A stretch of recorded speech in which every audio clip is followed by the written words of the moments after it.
Hi everyone, so I decided to do a learning objective, identify ketone to enol tautomerization. So we're just going to get right into it.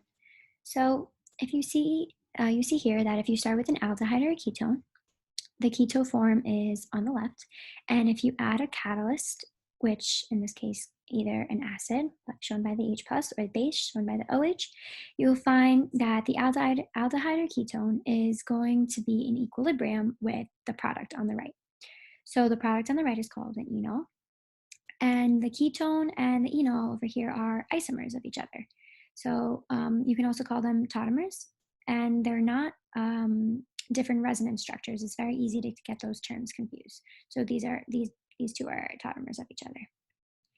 Okay, so now that we went over the basics for keto-enol tautomerization, we can just go straight into the acid catalyzed mechanism. So as you can see here, we have a ketone that is bonded to two other methyl groups. And there are obviously three hydrogens that are attached to this carbon over here, but we're not going to just draw it for the sake of time. But we did draw this hydrogen, and it's very important to this mechanism, but we'll explore that later on. So say we have this molecule over here, and it's floating around in water, and obviously in water there is some concentration of hydronium ion. So let's get started with the mechanism. So these electrons over here um,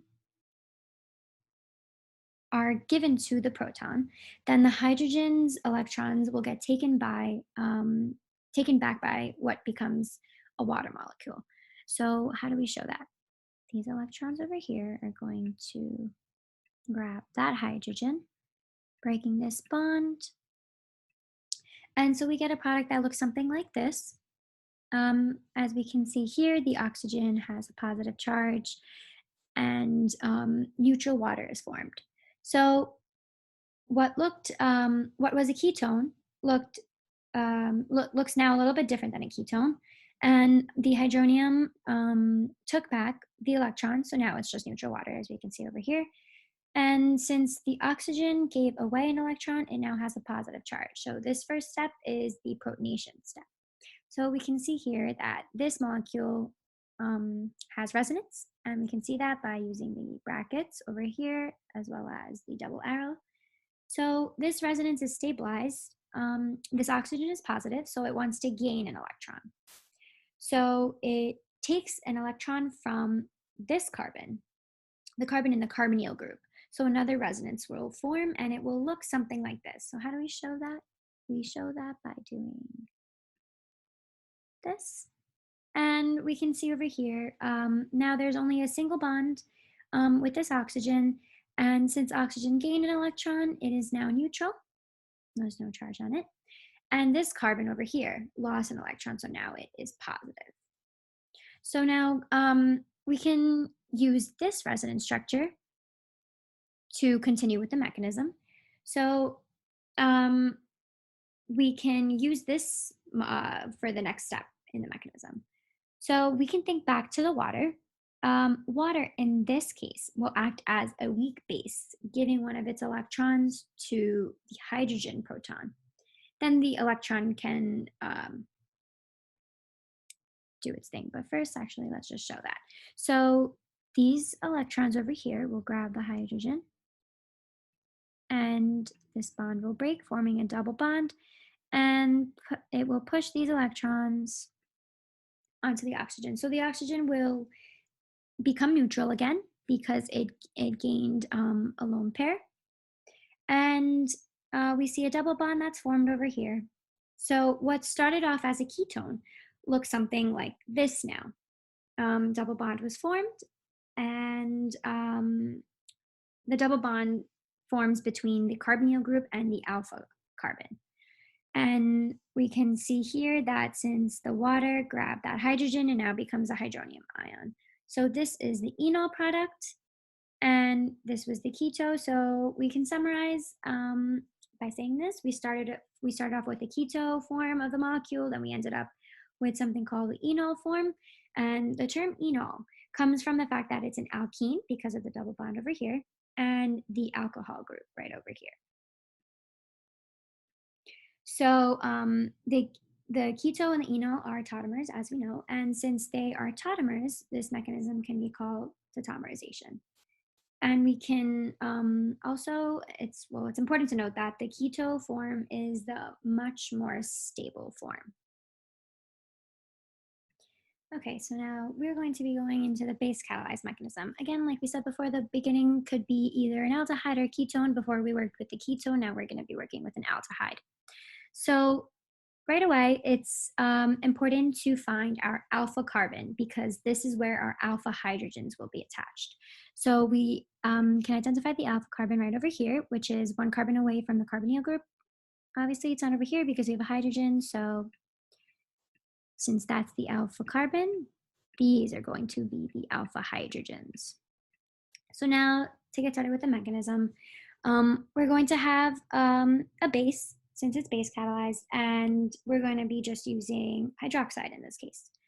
So the base is going to take one of the protons, leaving electrons behind on the carbon. So we can show this by this, grabbing the hydrogen, and it will break that bond. So we'll have a product that looks something like this, and we can draw in the electrons right over here, and it's going to have a negative charge. So this is one form of the anion that we could have. We can also draw its resonance structure to show the other form. So how do we show this? We can move these electrons right over here to form a double bond, which will further push these electrons off to the oxygen. So we can show that product right over here, that resonance form. We have a double bond, and now oxygen has 3 lone pairs. So it will look something like this. And when deciding whether to continue with like which form of the resonance, we can look at the formal charge. So here carbon has a negative formal charge, and here oxygen has a negative formal charge. So it's always better to have a negative formal charge on the oxygen, not the carbon. Why? Because oxygen is more electronegative than carbon. So we just copy and pasted this molecule over here. And so now for the last step, to form our enol, all we have to do is protonate that oxygen. So remember over here, hydroxide grabbed the hydrogen, so it formed neutral water. So now we're going to show this protonation step. The oxygen grabs the hydrogen, breaks that bond over here. And so we see over here that water is acting as an acid because it's going to donate protons. So before, for acid catalyzed, we had water acting as a base. Here we have water acting as an acid, and so we have the enol product form right over here. And so obviously we can just draw in plus the hydroxide left. So since we just went over the base catalyzed mechanism, maybe we can do an example right over here. I'm just going to erase the arrows. So say we have a molecule that looks something like this, and it wants to undergo tautomerization. So how do we do that? We have the acid catalyzed version and the base catalyzed version. So since we went over the mechanisms in depth, I'm going to just show you them. I'm going to show you exactly what happens. It grabs that hydrogen, breaks that bond, and we have something that looks like this. The oxygen has a positive charge. And so right away, we have to identify the alpha carbon. And so since that's the alpha carbon, these are going to be the alpha hydrogens.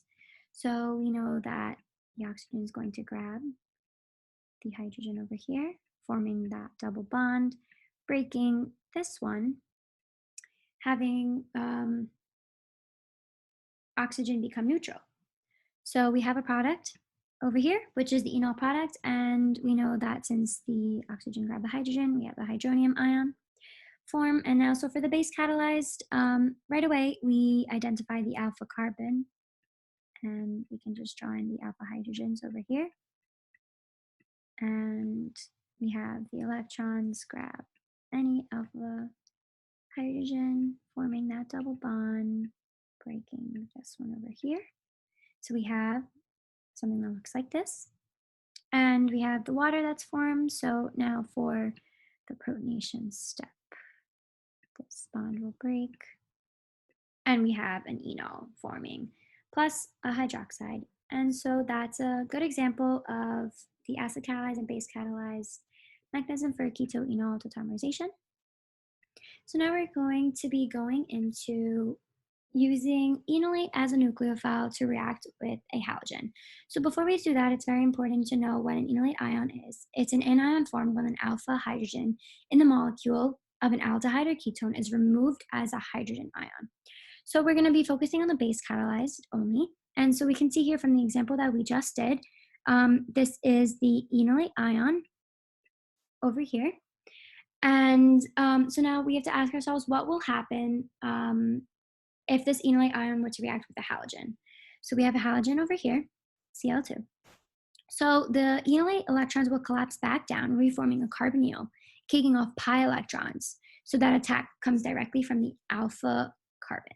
So we can show this by these electrons coming down over here, forming that double bond, and the extra pi electrons attack over here. And so those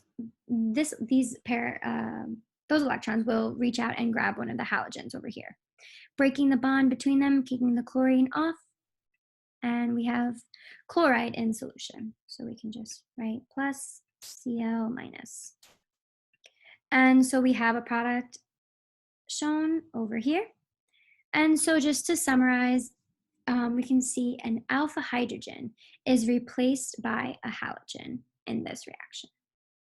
So now we'll be moving on to using enolate as a nucleophile to react with an alkyl halide. And so I'm just going to erase this. Okay, so we can see here we're only, again, focusing on the base catalyzed version. And we have an enolate ion over here using the same example. And so we have an R group attached to a chlorine, which can be represented as an alkyl halide. So it's basically very similar to the mechanism that we just did. So the lone pair on the oxygen over here goes back down, reforming the carbonyl group. And the extra pair of electrons that's currently in this pi bond goes to attack the R group. And so once it does that, it breaks the bond between them, giving us chloride in solution. So over here, actually, we have this product, but it's going to be an R group here. So the R group will be attached to the ring. So what kind of happened over here, we can see is alpha hydrogen is replaced by the R group. So we can just go into an example over here. We have the base catalyzed mechanism still. So we have the hydroxide. And what's going to happen is it's going to grab that hydrogen. And so it's going to break that bond, forming this double bond over here. And it will further push these electrons up. And so we have a product that looks something like this. And so the next step would be collapsing the electrons over here, forming that double bond again. And we have that extra pair of electrons in this pi bond.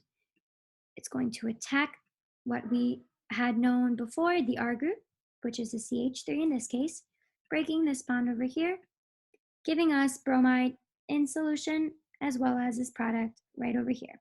So what happened?